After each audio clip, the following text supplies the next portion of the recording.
പ്രിയ സഹോദരങ്ങൾക്ക് എല്ലാവർക്കും വന്ദനം. ഞാൻ പലപ്പോഴും പറഞ്ഞിട്ടുള്ള കാര്യങ്ങളാണ് വീണ്ടും വീണ്ടും ഒന്നുകൂടെ ഓർപ്പിച്ചുകൊണ്ട് അതിൻ്റെ ബാക്കി പറഞ്ഞുതരാം. ഇന്ന് നമ്മൾ ദേവാലയങ്ങൾ പണിയുന്നു.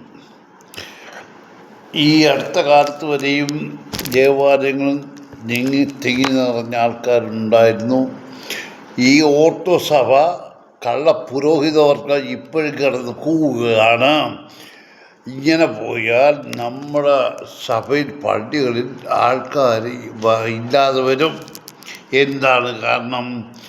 കേരളത്തിൽ നിന്ന് കുഞ്ഞുങ്ങളെല്ലാം പഠിക്കാനും ജോലിക്കായിട്ട് അന്യനാടുകളിൽ രാജ്യങ്ങളിൽ പോകുന്നു. അതുകൊണ്ട് എന്നാലും ഈ കുണം പിടിക്കാത്തവന്മാരുടെ പള്ളി ഉണ്ടാക്കാൻ നിർത്തിയിട്ടില്ല. ഓരോ ദരിദ്രവാസി കണിയാനുണ്ട്. റിഞ്ചുപ്പി കോശി വെച്ച് 4 ഡോക്ടറേറ്റ് ഇവന് സഭയുടെ വിശ്വാസികളെ എങ്ങനെ നശിപ്പിക്കണമെന്നുള്ള ഡിഗ്രിയാണ് അവനെടുത്തേക്കുന്നത്. അവൻ പള്ളി പണിയാണ്, പിരിവെടുത്ത് പള്ളി പണിയാണ്. ആർക്ക് വേണ്ടിയാ? ഇന്നിപ്പം ഓർത്തോസോ സെൻറ്റ് മേരീസ് കത്തീഡ്രലിലെ വാട്സാപ്പ് ഗ്രൂപ്പിൽ കണ്ടു, ഒരു പുരോഹിതൻ വരുന്നു, നാളെ കുർബാന ചൊല്ലുന്ന അദ്ദേഹമായിരിക്കും ഒരു പള്ളി നിർമ്മിക്കുന്ന പിരിവിന് വേണ്ടിയാണ്. അതിന് നിർബന്ധമില്ല, എന്നാലും കരുതി പോരണമെന്ന്. ഞാൻ ചോദിച്ചു, ആർക്ക് വേണ്ടി പള്ളി പണിയുന്നത്? ഇന്ന് ഈ പള്ളികളിൽ തന്നെ ആൾക്കാർ കുറഞ്ഞു വന്നു. ഇപ്പോൾ പ്രായമായ ആൾക്കാരാണ് കൂടുതലും ഉള്ളത്. ഇനി ഒരു ചർപ്പകാലം കൂടെ കഴിഞ്ഞാൽ അവരും ഇല്ലാതായി പോകുമല്ലോ. പിന്നെ ആർക്കും വേണ്ടി നിങ്ങൾ ഈ പള്ളി പണിഞ്ഞേ? ഞാൻ പറഞ്ഞുതരാം. ഈ കള്ളവർഗം ആളുകളെ ഇല്ലെങ്കിലും മേയ്ക്കുന്നവരെ അവർക്ക് ആവശ്യമാണ്. ആട്ടിടയന്മാരായിരുന്നു കൂടുതൽ.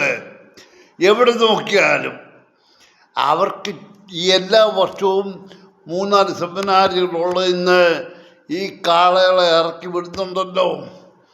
അവർക്ക് തീറ്റ കൊടുക്കണ്ടായോ? അവർക്ക് കെട്ടിയിടാനുള്ള സ്ഥലം വേണ്ടായോ? യുവന്മാരെ എവിടെ കൊണ്ടിരുത്തും? അതിന് സഭ ഇപ്പോൾ ഇറങ്ങിത്തിരിക്കുന്നത് പള്ളികൾ പണിയുക, പുതിയ പള്ളികൾ ഇറങ്ങി വരുന്നവന്മാർക്കെല്ലാം ഇരിപ്പിടം ഉണ്ടാക്കി കൊടുക്കാൻ. എന്നിട്ട് ഏത് തന്തയ്ക്ക് വർക്കാരി കാണിച്ചാലും അവൻ പുരോഹിതനാണെങ്കിൽ അവനെ അടുത്ത സ്റ്റെപ്പ് കോറപ്പിസ്കോപ്പായിട്ടൊക്കെ വായിക്കും. ഇങ്ങനെ ഞാൻ കണ്ട് മാവരിക്കല്.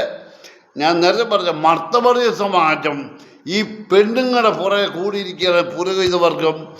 അന്ന് ഹവ്വായെ പരിശു പാമ്പിൻ്റെ രൂപത്തിലാണെങ്കിൽ ഞാൻ പറഞ്ഞതാണ്, ഇന്ന് സ്ത്രീകളെ വശീകരിക്കുന്ന മുഴുവൻ സാത്താൻ പുരോഹിതവർഗമായിട്ടാണ്. അല്ല, നിങ്ങൾ മനസ്സിലാക്കേ. ഇപ്പം ഇന്നും ഞങ്ങൾ മാവരിക്ക് മർത്തവർഗം സമാജത്തിൻ്റെ ബി ഗ്രൂപ്പ് ആനിവേഴ്സറി ഇപ്പോൾ എയും ബിയും ഒക്കെ ആയിപ്പോയി. അത് ഏത് വിധത്തിലാണ് ഗ്രേഡ് തിരിച്ചേക്കുന്നത് എനിക്കറിയത്തില്ല. പ്രായത്തിൻ്റെയാണോ വളർച്ചയുടെയാണോ ഭംഗിയുടെ രൂപത്തിലാണോ? ഏതായാലും അവിടെയും തിരി കൊടുത്തത് ആരാന്നറിയാമോ? കോറപ്പിസ്കോപ്പ. ആ കോറപ്പിസ്കോപ്പ ആരാണെന്ന് അറിയാമോ? അറിയത്തില്ലെങ്കിൽ ചോദിച്ചാൽ മതി, ഞാൻ പറഞ്ഞുതരാം. ജോൺ പോൾ, മാത്യു വർഗീസ്, ഇവരൊക്കെ ആരാന്ന് അറിയത്തില്ല സഭയിലെ. ജോൺ പോൾ എന്ന് പറഞ്ഞ ഒന്നാമത്തെ പണമിടപാടുകാരൻ. അനുഭവം എനിക്കുണ്ടായിട്ടുള്ള. എൻ്റെ ഫാദർ മരിച്ചു, പേപ്പറിലിട്ടു. അറിയാവുന്നവരൊക്കെ വന്നു. ഈ മനുഷ്യൻ പുത്തങ്കാവിനകത്ത് ഇരുന്നതാണ്. പുത്തങ്കാവില താമസിച്ചുകൊണ്ടിരുന്ന് ഈളെ അവിടുന്ന് പോയിട്ടും. ഞാൻ ഒരു ദിവസം ആ വഴി കൂടെ പോകുമ്പോൾ ഈ പുരോഹിതൻ വീടിൻ്റെ മുറ്റത്ത് നിൽക്കുന്നു. ഞാൻ നോക്കി, എന്നെ കൈ കാണിച്ചു. ഞാൻ ചെന്നു. ഞാൻ അറിയാതെ എൻ്റെ കുടുംബത്തിലൊരു മരണമോ, അവൻ്റെ അപ്പൻ്റെ മോനാണോ എൻ്റെ അപ്പൻ? ഞാൻ അറിയാതെ എൻ്റെ കുടുംബത്തിൽ ദരിദ്രവാസി കൈവിളക്ക് മേടിച്ചതൊക്കെ ഒരു പ്രാവശ്യം ഒന്ന് വീട്ടിൽ കയറാൻ പാടുന്നില്ല. ഒന്ന് ഇവരൊക്കെ കുണം പിടിക്കാത്ത ഓപ്പന്മാര്. അതിൻ്റെ അപ്പുറത്തെ മാത്യു വർഗീസ്, ഞാൻ കൂടുതലൊന്നും പറയുന്നില്ല. നിങ്ങളിപ്പോൾ പുരോഹിത കോർത്തോസഭ ചെയ്യുന്ന കാര്യം മുഴുവൻ എന്തിനാ ഈ പള്ളികൾ അങ്ങോട്ട് വെച്ചിട്ട് അവിടെ എല്ലാം ഇപ്പം 10 പള്ളി ഉള്ളെങ്കിൽ അത് 20 പള്ളിയാൽ 20 പെരുന്നാള്. അത് ഏതെല്ലാം കാര്യം പറഞ്ഞാലും പെരുന്നാള്, റാസ, പിരിവ്, കുരിവ്. ഞാൻ ചോദിച്ചോട്ടെ, നിങ്ങൾ ഓർത്തോസഭയിൽ ഞാൻ ചോദിക്കാം, നിങ്ങൾ ആരുടെയെല്ലാം പേരിൽ ദേവാലയം പണിയുന്നുണ്ട്? ക്രിസ്തുവിൻ്റെ പേരിൽ അല്ലെങ്കിൽ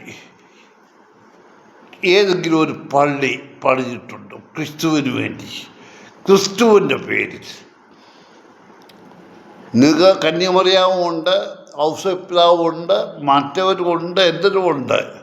എന്നാൽ ക്രിസ്തുവിൻ്റെ ദേവാലയം ഇവിടെ നിങ്ങൾ പണിതു.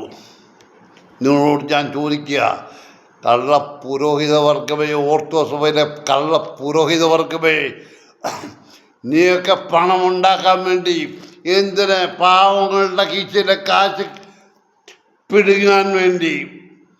ഞാൻ നേരത്തെ പറഞ്ഞ ഒരു മെസ്സാൻ പറഞ്ഞത്, ഒരു വിശ്വാസി ഒരു പുരോഹിതൻ്റെ കയ്യിലോ അല്ലെങ്കിൽ ദേവാലയത്തിലോ കാശ് കൊടുത്താൽ അത് ഉടനെ തന്നെ അത് ദൈവത്തിന് കൊടുക്കുക. ദൈവത്തിന് കൊടുത്തതായിട്ടാണ്. അത് ഞങ്ങളൊരു പോസ്റ്റ് ഓഫീസായിട്ടാണ് വർക്ക് ചെയ്യുന്നത്. ആ കാശ് ഉടനെ ദൈവത്തിന് അയച്ചു കൊടുക്കുക. അതിനെക്കുറിച്ച് ഞാനൊരു വീഡിയോ ചെയ്തതാണ്. ഈ ദരിദ്രവാസികൾക്കൊന്നും അറിയത്തില്ല. അത് ഇവന്മാർ പറയുന്നതിന് ഞാൻ കുറ്റം പറയുന്നില്ല. വിശ്വാസികൾ ബൈബിൾ വായിക്കത്തില്ല.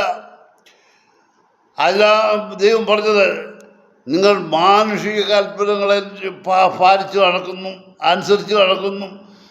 വേണ്ടാത്ത ആചാരങ്ങളും അനാചാരങ്ങളും എല്ലാം പുരോഹിത വർഗങ്ങൾ ഓരോ ദിവസവും ഉണ്ടാക്കും.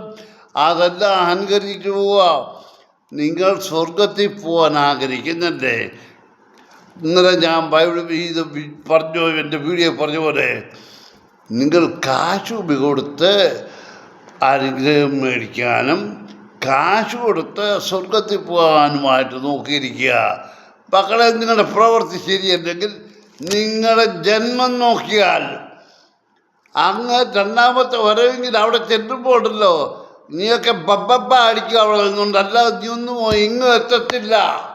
ഞാൻ നിങ്ങളോട് പറയുക, ഈ പുരോഹിതവർഗം മനുഷ്യരെ നാശത്തിലേക്ക് നയിക്കുക.